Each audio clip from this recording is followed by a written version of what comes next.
Hi, I'm Stephanie Foo. Hi, I'm Angie Kim, I'm the author of What My Bones Know. and I'm the author of Miracle Creek and Happiness Falls, which is coming out this fall. And thanks so much for coming to watch this little discussion in honor of AAPI and Age Heritage Month. Yes. Um, and first up, we have a question of what does AAPI and Age Heritage Month mean to you? Stephanie, you wanna go for it first? Kick Sure. off the discussion. We've been also talking about this a little bit offline, just so people know also. Yeah. Yeah. I guess it's about visibility.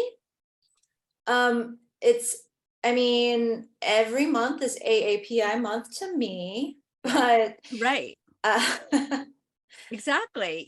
That's so interesting that you said that because I was thinking about how to answer this and I thought, well, I always introduce myself first and foremost as an immigrant and as an Asian immigrant, as a Korean immigrant. And it's because it's the part of myself that sort of informs my experience the most, like my memories, my personal philosophy, my politics, my writing, everything.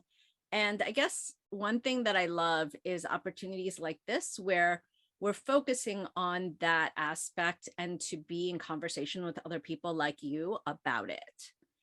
Um, what do you think?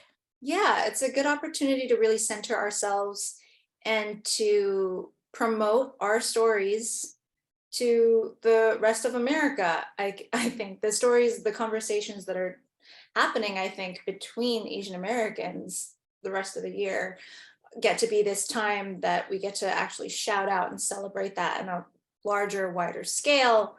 Um, Celebrating our contributions to America, everything from Bing cherries to guaranteed citizenship for people born in the United States to authors like Angie and others. Also, it's Mental Health Awareness Month, so it's a double whammy for me, and that's also a theme that resonates in your book as well. Definitely. And I really feel like one of the things that I loved about What My Bones Know is that the idea of inherited trauma, which I think is just so relevant for all anybody who's displaced as a culture and who has a background, of war and trauma and all of these things that our parents have had and that our ancestors have had and that we have as immigrants in this country. I came over when I was 11. I didn't speak the language, and so I spent so much of my childhood and my teenage years being ashamed of my race and my heritage and being an other in this country and trying to assimilate and trying to deny that then later. And I've written so much about that, and it feels good to be sort of discussing that and having sort of a lot of visibility so that we are sort of able to discuss it even more than we normally do in our own essays and writing and things like that too. Yeah, you absolutely deserve the platform for that. But one thing that, Stephanie, you and I were talking about a little bit earlier offline is that as much as, I love the celebration and the visibility, I worry a little bit about the potential ghettoization, saying kind of like, yeah, it's May, so let's celebrate these books. And then, okay, June 1, it's done now. And we don't have to think about that for the rest of the year. Am I being cynical, do you think? I fear that I am. Um, I don't think you're being cynical. I think it's a very valid complaint. Um, it definitely feels like there's a lot of pressure when May 1st rolls around. Like, okay, I just got to talk about my book as much as I can for one big month. Right. um, which, but I've gotten some cool opportunities happen in May So part of me feels like I can't even complain. I don't know. Exactly. It definitely feels like this month is not made for Asian Americans. It's made for the consumption of everyone who's not Asian American. I love that point. I really, really love that point. And this is not to say that we're not thankful to, the bookstagrammers and our publishers and editors and, publicists and everyone. We really are. And I hope that we're Yeah. not coming off that way, because we worried about this. We were like, should we even talk about this? But just that it does feel a little bit like, um I don't know, there's something about it that feels a little awkward to me.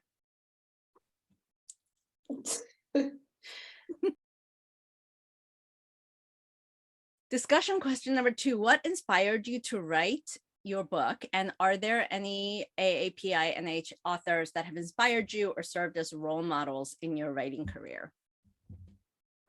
Yeah. When I first decided to write a book about complex PTSD, Esme Wei-Jun Wang's The Collected Schizophrenias was a book that I Yeah. really paid close attention to. It was a model for me in terms of balancing science, psychology, and personal narrative. It was so informative, but it was also just really vulnerable and interesting. Yeah. And I actually went through the trouble of breaking down and outlining that book to understand it inside and out. Kat Chow was also really instrumental in helping me throughout the book process.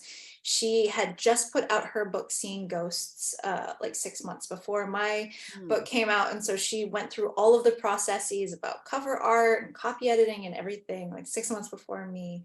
And so she really gave me the lowdown on how the whole industry worked.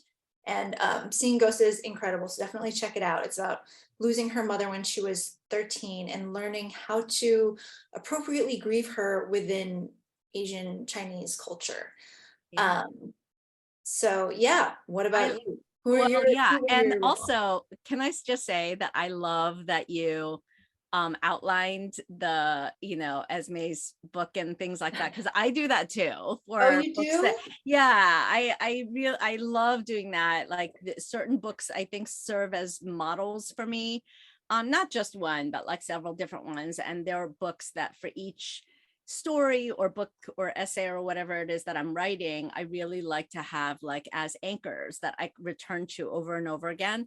And for those, I feel like I learned to write because I didn't start writing until I was in my 40s.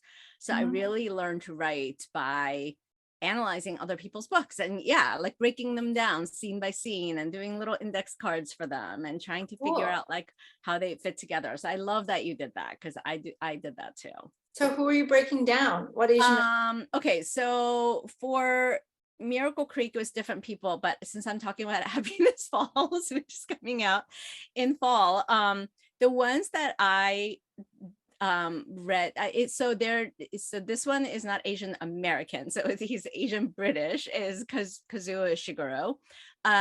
So Never Let Me Go is a book that I turned to again and again and again when I was writing Happiness Falls.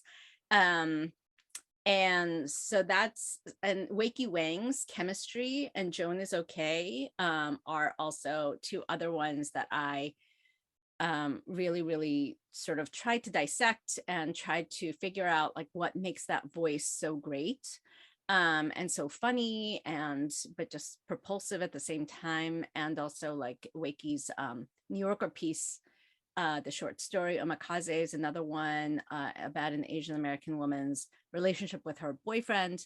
Don Lee's books, also Susan Choi, again, not just novels but stories too. And Alex Chee's How to Write an Autobiographical Novel is something that I kind of like return to again and again, like as a reminder to myself to sort of let myself be vulnerable and not worry about sort of cutting off parts of myself that I don't want to be accessible, like to not do that.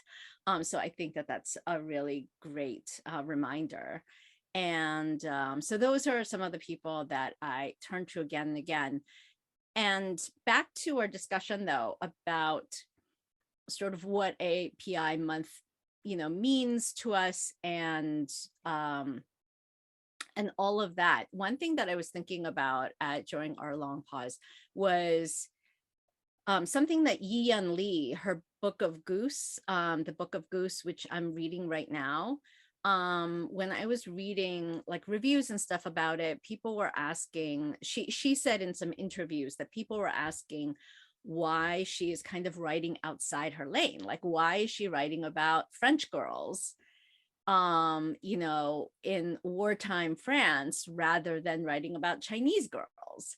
And she kind of bristled at that a little bit and sort of said, it's, I feel like I have the right to write the characters that I want, and I don't want to just be forced to write about people, who look like me. And I feel like Ishiguro does the same thing. I remember when some of his books, the more famous ones, came out, and people were like, why are you writing about an English butler or about someone who's this, kind of raceless person who's presumably white and being played by white people in movies and things like that. So I thought that was really interesting to sort of think about, and just mentioning Ishiguro just made me remember that again. That's awesome. Wow. You have just like such a compendium of Asian American knowledge. No, not at all. So, what do you want people to take away from reading your book, Angie? Okay. So I guess I should probably talk a little bit about my book, because Happiness Falls hasn't come out yet. So people don't really know that much about it, other than, some people who've read it in NetGalleys and things. So Happiness Falls is my second novel, and it's about a biracial family that's thrown into crisis when the father goes missing. His teenage son, who's the only one who might know what happened, cannot speak. He has Angelman syndrome, a rare genetic condition. So the headstrong daughter who's home from college, the Korean immigrant mom, the whole family has to come together to try to find the father and also protect the son who can't speak from the police. So it's a family drama and mystery, like, where's the father? What happened to him? But to me, that's more of a kind of a Trojan horse. Because the issue that I'm really interested in, and this is what I'm hoping people will get out of this book, are questions of race and justice and, family sacrifice. But most of all, how do we truly communicate with each other? And that's such an important issue for me because of what I mentioned before about being a Korean immigrant. So I came over when I was 11. In Korea, I felt like this smart, confident girl. And when I moved to the US in middle school, I couldn't understand or say anything. And it was the first time I realized that there's this deep-seated assumption, I think, that many of us have, including me. We equate verbal fluency, especially oral fluency, with intelligence.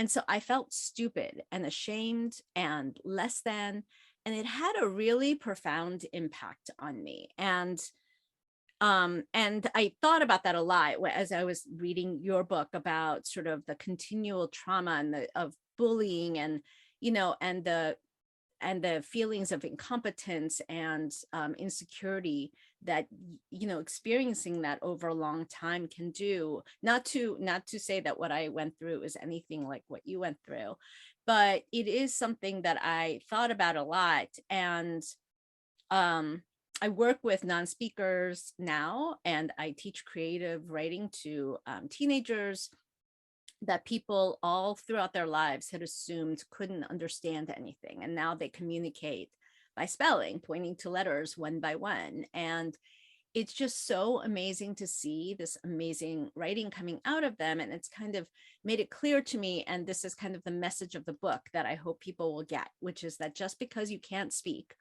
just because you have an accent, or can't speak English well, or you stutter, or whatever it is, doesn't mean that you can't think or understand. How about you, Stephanie? Yeah, I think that in some ways there is some overlap in the themes of our books in terms of who gets to be the voice, who gets to be heard.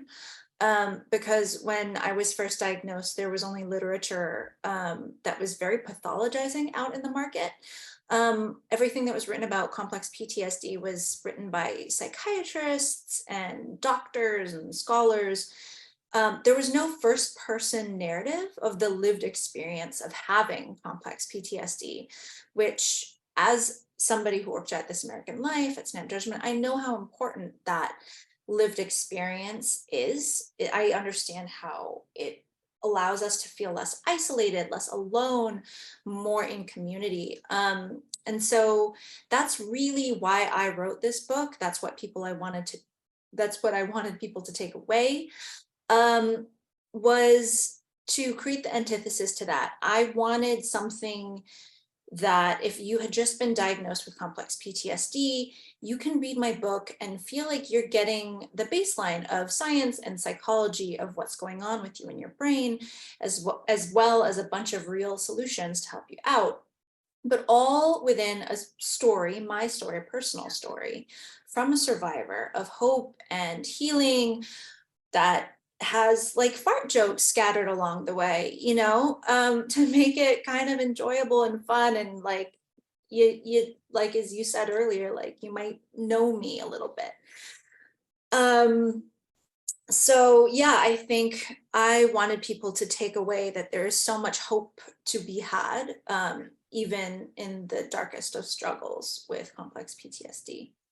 And I think that's so important. And also, like what you were saying about the story and putting in all the stuff that you hope your readers will take away, that is more academic and sciency and all of those things, but yeah, in the context of this really emotional story that like broke my heart, and tore it apart, but then like at the end gave me so much hope and like made me sort of like like have this stupid grin on my face the way that I Oh, do now. It's like that kind of a thing. And that's, I think, what I meant when I said earlier about kind of the story being kind of the Trojan horse, right? The hook of the mystery, or whatever yeah. our editors put on our jackets that hopefully gets people excited about picking it up. And but then in the middle of that story are all of these great facts and info that's actionable, and that's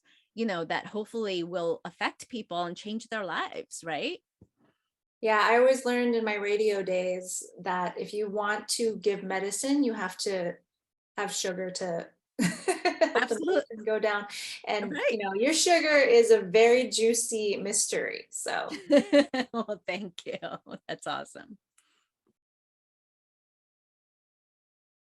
yeah, I am excited to read The Storm We Made by Vanessa Chan, who is a fellow Malaysian author. So the story is about the Japanese occupation of Malaysia, which my own family survived. And it's a time that I have heard terrible stories about, but I've never really read a fiction book that was set in that time. It's actually been really hard to research that time when I was researching that for my book. And so I'm really interested in reading fiction that overlaps with my family's history in order to sort of gain more cultural context for what they survived. And I believe that it comes out in January, and I'm very excited about that. Okay, awesome. I just put next to me. Well, I hope it's okay that these books are out already. That's okay, right? Do you think? Because they're debut stories. Um, You're excited to read it. Let me ask the question just in case so they have it, okay. because I'm now feeling paranoid about it. Are there any debut stories by AAPI and H authors that you were excited to read and see on bookshelves? Yes. So I have so many that are on this pile next to me. And so let me just do a quick little thing on the books that are already out, and then I will highlight one that is coming out, I think this fall. Okay, so this is one that I just loved that I read this last year, All That's Left Unsaid by Tracy Lean. It's about a Vietnamese Australian woman who returns home to her family in the wake of her brother's shocking murder. It is so good. And another one that came out last year is A Map for the Missing by Belinda. Oh, I'm doing it like wrong.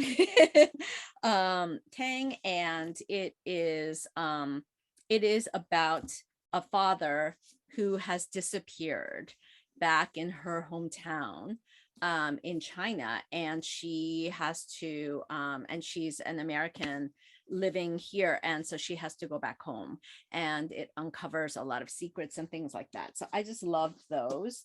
And another one that I loved is Kasim Ali's Good Intentions.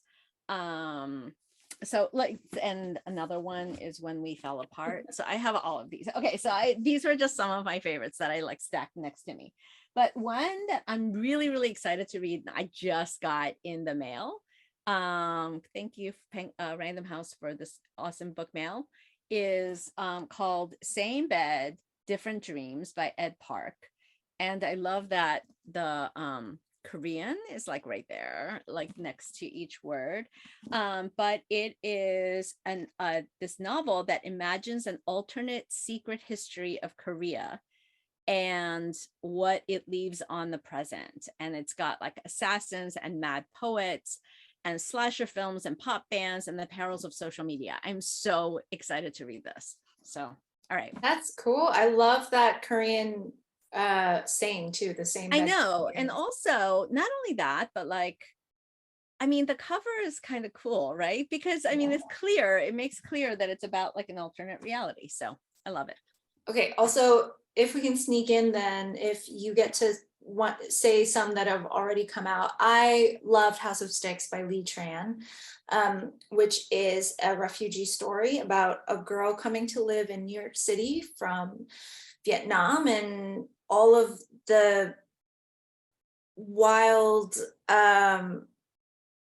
things that she has to endure as a refugee trying to make it in America. It's a beautifully written story, and I cried a lot at the end of it. So Oh, yeah, I love that.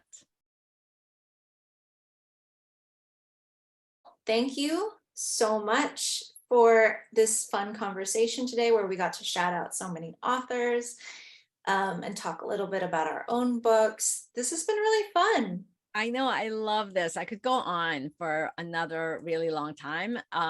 Now that I have you like right here, I'm kind of tempted to be like, wait, let's just discuss this. Let's just discuss your book, because I just finished it. So I'm tempted to do that, We got to but take it offline, Angie. right, we will. We definitely will. But thank you so much to Penguin Random House for this great opportunity. I'm really, really excited to read some of the recommendations that you have, Stephanie. Thank you so much. I'm excited to read yours, and everyone have a happy AAPI month and year. Yes, definitely. Bye.